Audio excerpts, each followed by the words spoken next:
আদালতের রায়ের পরও কোটা নিয়ে আন্দোলনের যৌক্তিকতা দেখছে না সরকার, বরং রাজনৈতিক ইন্ধন রয়েছে বলে মনে করছেন সরকারের মন্ত্রীরা।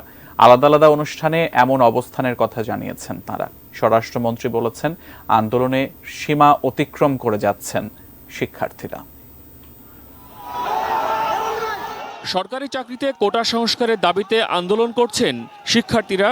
রাজপথে তাদের বাংলা ব্লকেড কর্মসূচিতে জনদুর্ভোগ চরমে। কোটা নিয়ে আদালতের স্থিতাবস্থার পরও আন্দোলন প্রত্যাহার করেনি শিক্ষার্থীরা।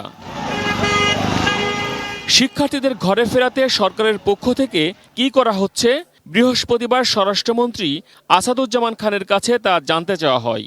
যে আমাদের ভবিষ্যৎ প্রজন্ম এদের ডিমান্ড যেটা আছে আমরা শুনবো, কিন্তু শোনারও একটা লিমিট বোধহয় থাকে। তারা বোধহয় এগুলি ক্রস করে যাচ্ছে। পুলিশের অ্যাকশনটা কখন আসে? যখন অপারগ হয়ে যায়, যখন অগ্নিসংযোগ করতে যায়, যখন ধ্বংস করতে যায়, যখন জানমালের নিশ্চয়তার অভাব হয়ে যায়, যখন অনৈতিকভাবে কোনো সিচুয়েশন তৈরি হয়, সেইগুলি করতে হলে পুলিশ বসে থাকে। আন্দোলন না করে আদালতে নিজেদের পক্ষে বক্তব্য তুলে ধরার আহ্বান জানিয়েছেন জনপ্রশাসন মন্ত্রী ফরহাদ হোসেন। কোটা আন্দোলনে কোনো মহলের উস্কানি রয়েছে বলেও মন্তব্য করেন তিনি। যে আপনারা কোর্টে যাবেন এবং কোর্টে গিয়ে আপনাদের যুক্তিগুলো তুলে ধরবেন, রাষ্ট্রপক্ষ থেকে সব ধরনের সহযোগিতা আপনারা কোর্টে উপস্থাপন করার জন্য সেটি থাকবে।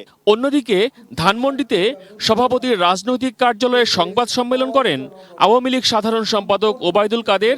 সেখানে তিনি বলেন, বিএনপি কোটা আন্দোলনকে সরকার বিরোধী আন্দোলনের রূপ দেওয়ার চেষ্টা করছে।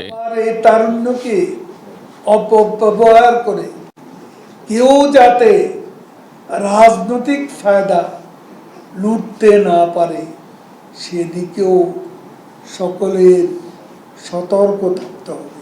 সর্বোচ্চ আদালতের রায়ের প্রতি সম্মান দেখাতে শিক্ষার্থীদের প্রতি আহ্বান জানান ওবায়দুল কাদের। মহসিন কবির, এটিএন নিউজ, ঢাকা।